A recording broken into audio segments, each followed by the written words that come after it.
दिलगिरी व्यक्त करतो. पण त्यांचा प्रोटोकॉल सुटलेला आहे.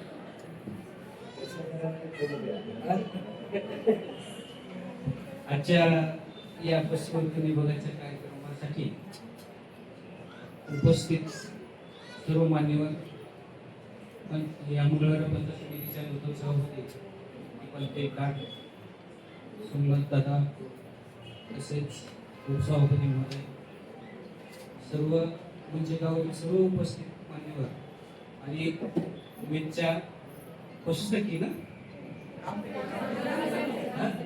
ग्रामसखी, आमच्याकडे ते पशुसखी म्हणतात.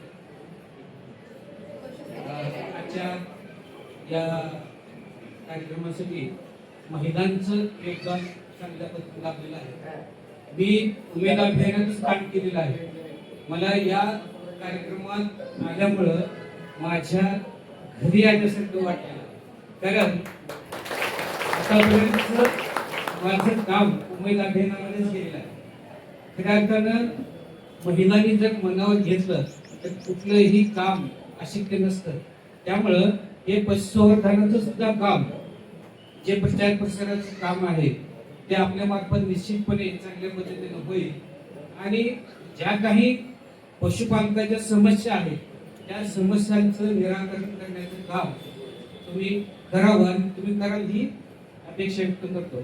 कारण पशुपालकांच्या छोट्या छोट्या अपेक्षा असतात. कारण त्या वेळेला त्या समस्यांची पूर्तता झाली की ती समस्या दूर झाली की त्यांच्या अडचणी दूर होतात आणि त्यांचा जो पशुपालनाचा व्यवसाय आहे तो अधिक जोरात जोमाने चालू राहतो. पशुपालकाची मुख्यतः अडचण हीच असते की वेळेवर लसी उपलब्ध होत नाही आणि त्यामुळं आपल्या लसी उपलब्ध असतात पण पशुपालकापर्यंत त्याची माहिती जात नसते.